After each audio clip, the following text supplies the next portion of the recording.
افغانستان کے شہر جلال آباد سے تعلق رکھنے والا شمس صنم گزشتہ 4 سال سے پشاور میں مختلف تقریبات میں رباب بجا کر اپنے خاندان کا پیٹ پال رہا ہے۔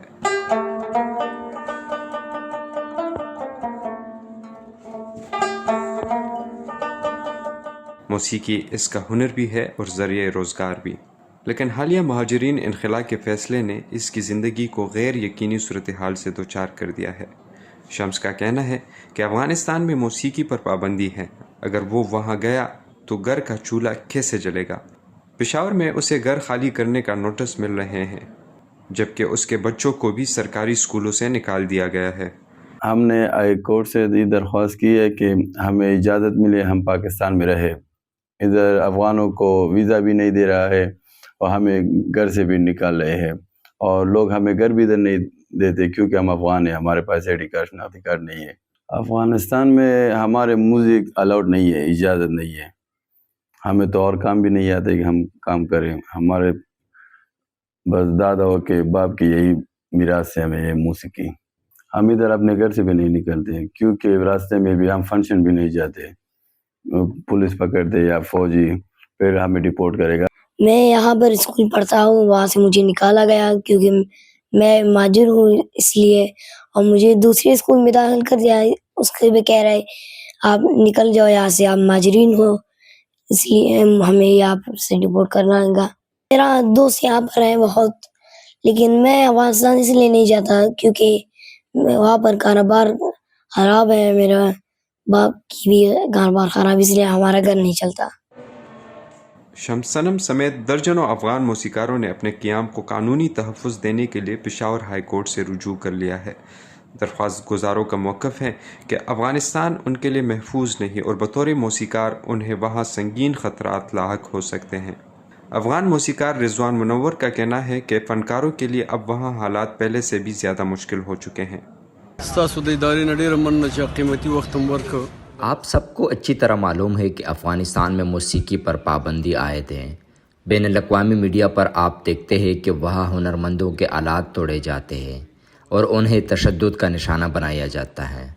یہاں بھی ہمیں پولیس کی جانب سے ہراساں کیا جاتا ہے۔ ہمارے لیے ہر سمت حالات خراب ہے۔ اگر ہمیں افغانستان بھیجا گیا تو یہ ہمارے ساتھ بہت بڑی زیادتی ہوگی، جسے میں انتہائی نامناسب سمجھتا ہوں۔ ہم موسیقی کے ذریعے اپنے بچوں کے لیے رزق کماتے ہیں۔ جب افغانستان میں موسیقی کی اجازت ہی نہیں تو وہاں ہماری روزی روٹی کیسے چلے گی؟ بین الاقوامی ادارے بھی خاموش ہیں اور ہمارے حق میں آواز نہیں اٹھا رہے ہیں۔ دیگر ممالک میں ہنرمندوں کو قدر کی نگاہ سے دیکھا جاتا ہے، لیکن یہاں ہمارے ساتھ جو سلوک ہو رہا ہے وہ سب کے سامنے ہے۔ جو شخص 40 سے 50 سال تک ہنرمندی اور موسیقی کرتا رہا ہوں، فلموں میں کام کرتا رہا ہوں، وہ بڑھاپے میں ہاتھ گاڑی چلا کر کیسے رزق کمائے گا؟ قانونی ماہرین کا کہنا ہے کہ اس حوالے سے پشاور ہائی کورٹ کا سابقہ فیصلہ بھی موجود ہے، جس کے مطابق اگر کسی شخص کو اپنے ملک میں جان یا پیشے کے حوالے سے خطرہ ہو تو اس کی قانونی حیثیت کا جائزہ لیا جا سکتا ہے۔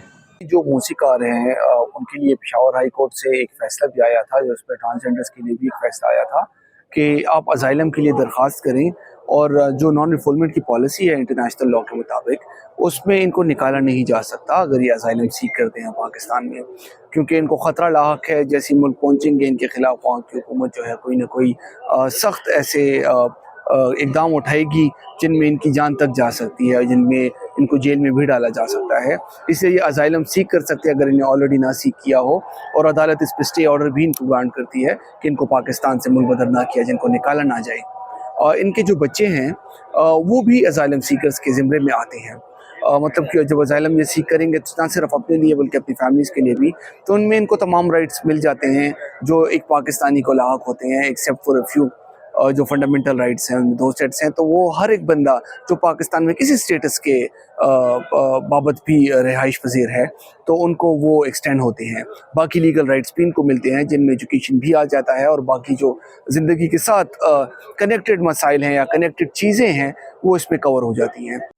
انسانی حقوق کے کارکنان کے مطابق مہاجرین سے متعلق فیصلوں میں بچوں کی تعلیم، خاندانوں کی سلامتی اور بنیادی انسانی حقوق کو بھی مدنظر رکھا جانا چاہیے۔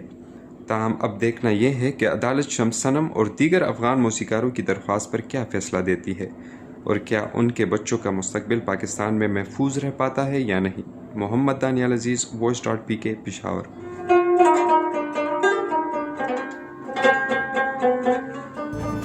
آپ کی خبر، آپ کی آواز، voicepk.net۔